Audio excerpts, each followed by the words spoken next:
अस्सलाम वालेकुम। अच्छा भाई, टॉपिक का नाम है नॉन साइक्लिक फॉस्फोराइलेशन, जो कि बहुत आसान और सिंपल सा टॉपिक है। आज हम इसको एमडी कैट के लिहाज से देखते हैं। नॉन साइक्लिक का मतलब है इसमें इलेक्ट्रॉन दोबारा यूज़ नहीं होगा। फॉस्फोराइलेशन का मतलब होता है फॉर्मेशन ऑफ एटीपी का होना। तो पूरा नाम है फोटो फॉस्फोराइलेशन। तो लाइट की मौजूदगी में एटीपी की फॉर्मेशन होना, they are called photophosphorylation है। पर पूरा नाम क्या होगा? इलेक्ट्रॉन यूज़ नहीं हो रहा, नॉन साइक्लिक फोटो फॉस्फोराइलेशन होगा। ये आपके सामने पूरा स्ट्रक्चर बनता है, आप देख सकते हैं। ये जो स्ट्रक्चर बन रहा है, जी लाइक स्ट्रक्चर बन रहा है। आप इसको जी स्कीम का भी नाम दे सकते हैं। इस पूरे सिस्टम में क्या क्या यूज होता है वो आपको वन बाय वन करके बताता हूं, और जितने भी एमसीक्यूज है एमडी कैट के लिहाज से वो एक एक करके सेपरेटली हम इसको डिस्कस भी करते हैं।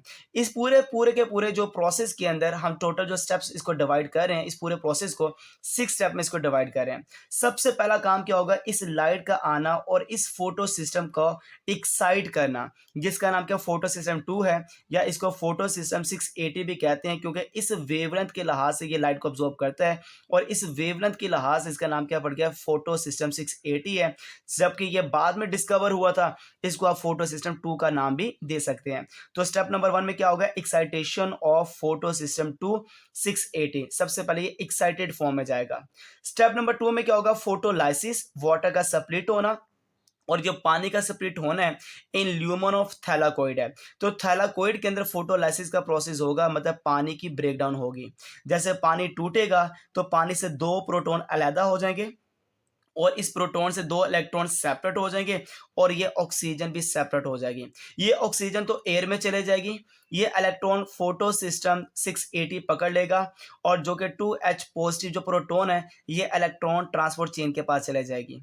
जैसे ये लाइट फॉल करती है तो ये पानी की ब्रेकडाउन हुई, और इससे क्या ले लिया? 2 इलेक्ट्रॉन, और ये 2 इलेक्ट्रॉन आगे चले जाएंगे फोटो सिस्टम P680 के पास, और इसको पकड़ने वाला प्राइमरी इलेक्ट्रॉन एक्सेप्टर होगा, जो इसका नाम क्या? फियोफाइटिन। क्या नाम होगा? फियोफाइटिन। तो सबसे पहले एक्साइटेशन का काम हुआ, दूसरे नंबर पे इलेक्ट्रॉन का आना फोटोलाइसिस से हो गया।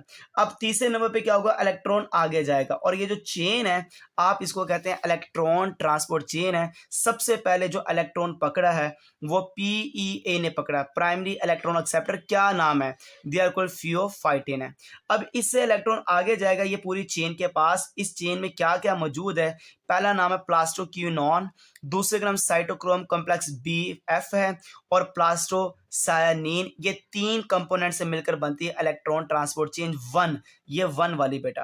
तो ये जो 1 चेन है ये बेटा कौन सी वाली है? जिसमें क्या आता है? प्लास्टोक्यूनॉन, साइटोक्रोम BF कॉम्प्लेक्स और प्लास्टोसायानिन। ये जो हाइड्रोजन है मैंने अभी आपको बताया, ये इलेक्ट्रॉन ट्रांसपोर्ट 2 के पास गया, ये वाले के पास।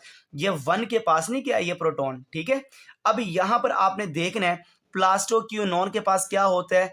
क्यूनीन होता है, ये आपने याद रखना है। साइटोक्रोम BF कॉम्प्लेक्स के पास क्या होता है? आयरन और सल्फर होता है।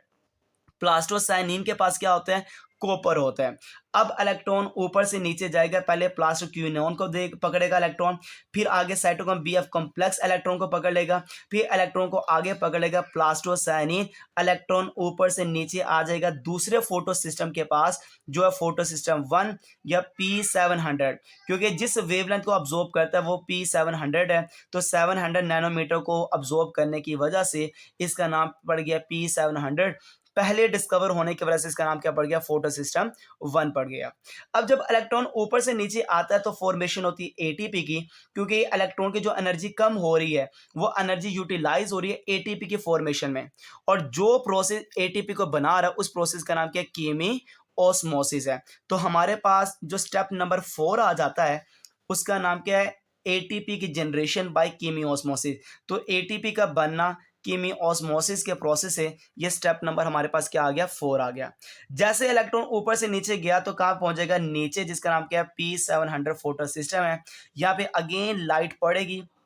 जब लाइट पड़ेगी तो again excitation of photo system 1 होगा, जिसको P700 भी कहते हैं, और दोबारा इलेक्ट्रॉन एनर्जी ज्यादा होकर ऊपर चला जाएगा, और इसको कौन पकड़ेगा? Primary electron acceptor.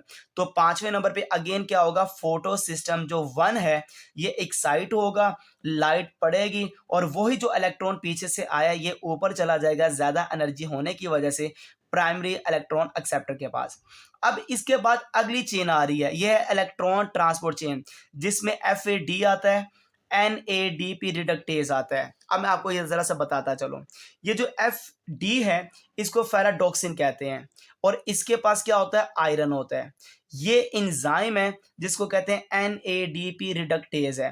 तो इलेक्ट्रॉन फिर अगेन ऊपर से जब नीचे की तरफ जाएगा तो उसकी एनर्जी कम होगी, तो पहले पड़ेगा फेराडॉक्सिन पकड़ लेगा, फिर इसको NADP रिडक्टेज पकड़ लेगा। जब NADP रिडक्टेज पकड़ेगा तो मैंने अभी आपको पहले बताया, यहाँ से ये जो इलेक्ट्रॉन ट्रांसपोर्ट चेन 2 है इसके पास ये प्रोटॉन गया था, तो ये प्रोटॉन ये मौजूद है, NADP भी मौजूद है, इलेक्ट्रॉन आया और इस तीनों के मिलने के बाद एक ये तो क्या बन जाएगा, NADPH की फॉर्मेशन हो जाएगी। तो एट द एंड जो इलेक्ट्रॉन ट्रांसपोर्ट चेन 2 है उसके एंड पर क्या बन रही है, NADPH की 2 बन रही है। तो प्रोटॉन इलेक्ट्रॉन मिला, हाइड्रोजन बन गया NADP रिडक्टेज की मदद से, फिर को एंजाइम NADP मौजूद है, जब ये इससे मिला तो क्या बन जाएगा, NADPH2 बन गया, जो कि मैंने आपके सामने ये बना दिया है। ये एट द एंड ये एनर्जी बनेगी। अब इस पूरे रास्ते को अगर हमने समराइज करना हो कि कहाँ से कहाँ पे इलेक्ट्रॉन गया, तो सबसे पहले फोटोसिस्टर 2 ने पकड़ा, फिर प्राइमरी इलेक्ट्रॉन एक्सेप्टर ने पकड़ा, फिर प्लास्टो क्यूनोन ने पकड़ा, साइटोक्रोम BF कॉम्प्लेक्स ने पकड़ा, प्लास्टोसायनिन ने पकड़ा, फिर फोटोसिस्टम 1 ने पकड़ा, फिर प्राइमरी इलेक्ट्रॉन एक्सेप्टर ने पकड़ा, फिर फेराडॉक्सिन ने, और लास्ट में कहाँ पे चला गया, NADP रिडक्टेज ने पकड़ा। ये सारे जो मैंने आपके सामने स्टेप बताए हैं कि कहाँ पे क्या क्या मौजूद होता है, किसके पास कौन कौन सा स्ट्रक्चर मौजूद है, कहाँ पे ATP बन रही है, कहाँ पे NADPH2 बन रही है, ये बन रही है इलेक्ट्रॉन ट्रांसपोर्ट चेन 2 में, ये ATP बन रही है इलेक्ट्रॉन ट्रांसपोर्ट चेन 1 में। ये आपने सारे के सारे एक एक पॉइंट को क्लियर करना है। अब मैं यहां पे जरा सा ट्विस्ट लेकर आने लगा हूं, जरा सा चेंज।